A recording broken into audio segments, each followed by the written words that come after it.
Hello guys, welcome to the video. In this one I want to show you how to make a wave timer. Gonna be pretty easy to do, especially with the things we have prepared. I think we should start with the UI this time. Let's go back to Unity, and over here we need the in-game canvas. Let's do 2D, and we're gonna take one of these. Let's duplicate it and attach it to the top center. Now we're going to make position -13 on the Y.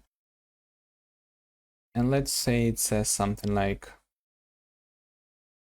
wait, it should be wave timer text. And let's say it says something like next wave in 54 seconds. Okay, this is what it has. This is how it should be.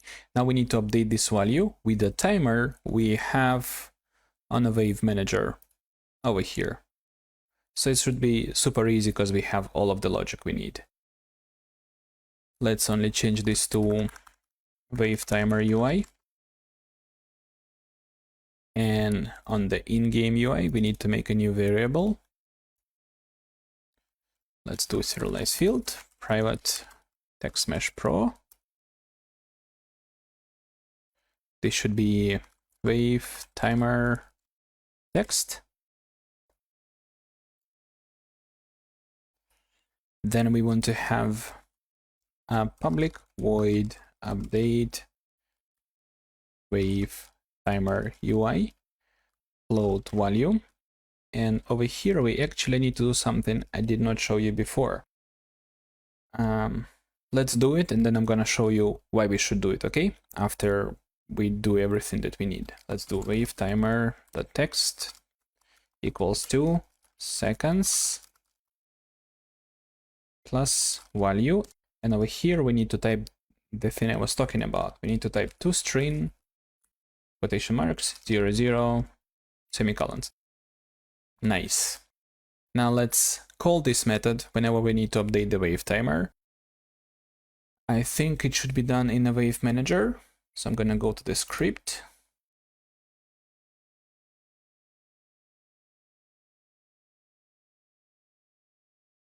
And over here, where we reduce the timer, just after that, we can take in-game UI and update wave timer UI. We only need the variable itself. So I'm going to do the same thing I did before. I'm going to do private in-game UI, in-game UI. We're going to get component in the in-game UI equals to find first object by type of in-game UI. Let's save this. Let's go down. And over here, after we reducing the timer, we should do in-game UI update wave timer with a wave timer, just like that. Okay, let's save this. Let's go and see if it works. Then we need to do something else. I'm gonna go back. We're going to assign wave timer text over here, and on the wave manager, let's make time between waves 20 seconds, so we actually can see something. Let's go to play mode. It's supposed to work once wave is finished, so let's wait.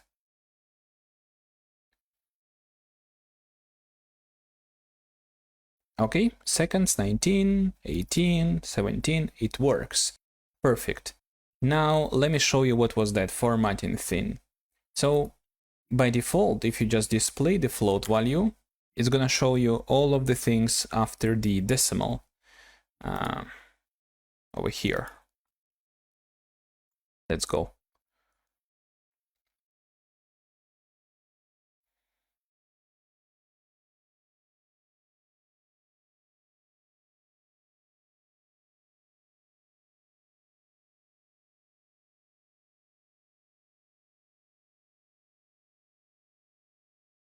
So you can see number is really ugly, makes a mess.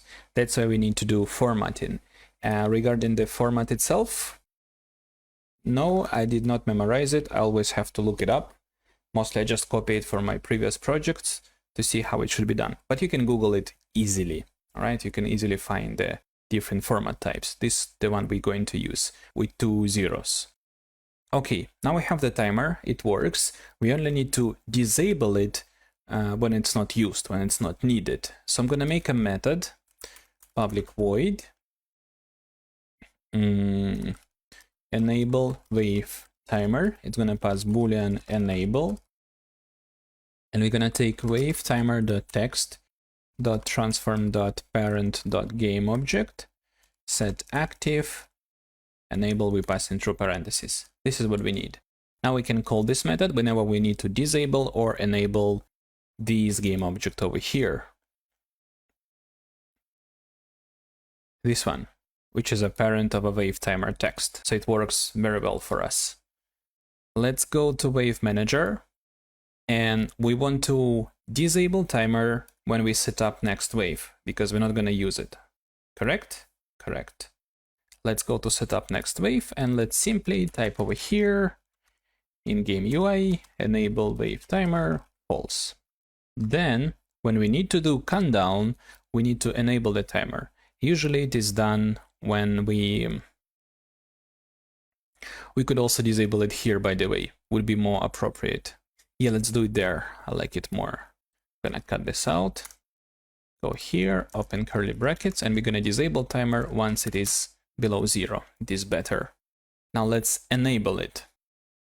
And we should enable it when we set wave timer to some value over here. So I'm gonna do in game UI, enable wave timer, true. Perfect. Let's go ahead and try this.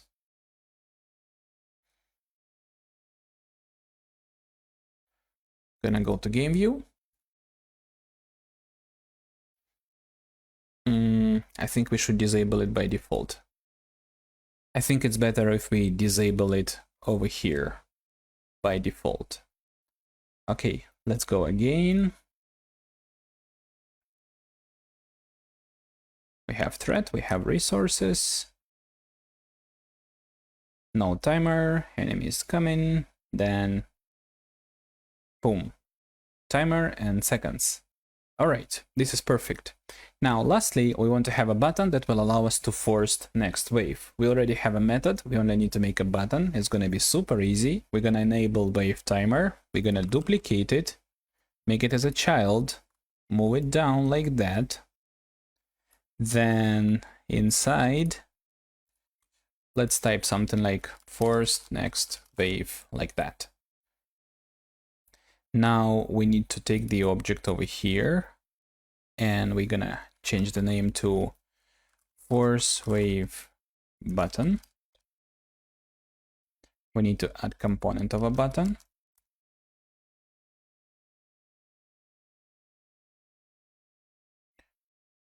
And we need to do image on this one, and we're gonna make it transparent like that.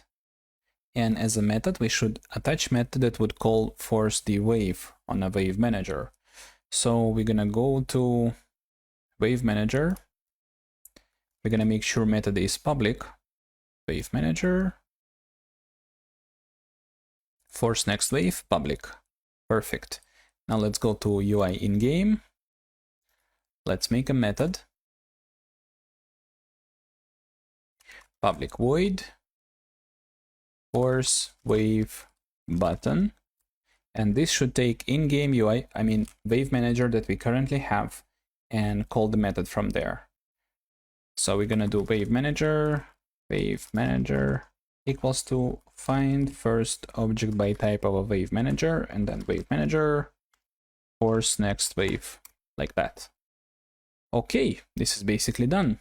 I'm doing it this way because I'm planning to use different wave managers for different levels, and we're gonna have scenes synchronized, so every time you load new level, new wave manager gonna come up. It sounds sort of complicated. It's better when you see it. You just trust me, we need to type it this way over here.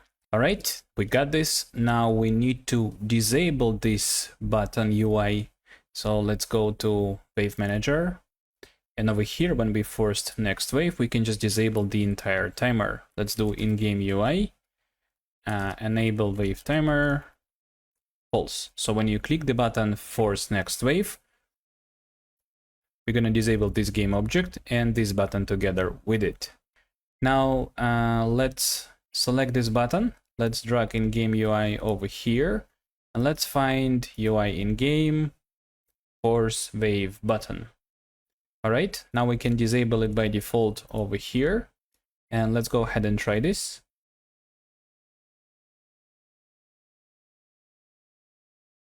Nothing happens. There are two enemies. And then boom, we've got a timer and a button. And if I click it, we're gonna force next wave and UI disappears. Perfect. Lastly, there might be a bug where in-game UI is switched off. And because we're trying to do find first object by type over here, it will give us a null reference exception. Let's just double check that. And then I'm gonna show you how to fix it. All right, we've got over here one, and if we click it, leads us to Game Manager, where we try to update UI, because in game is empty, because when we try to find it in the awake, game object was disabled. To fix it, we can just go here and type include, and what we need is this find objects inactive.include. Let's click it, and let's do same on Wave Manager over here. Let's type include. And this is supposed to help it. I'm gonna save everything, then I'm gonna go back, and just to test this, I'll switch off in game UI. Let's see if we get any errors. All right, UI is fine and it's gonna appear once enemies are in the gate. Works very well. We've got this error, leads me to a hyperlink for some reason. Says no function here. Let's see what's up. Hyperlink. I don't see any possible errors here, but gives me some.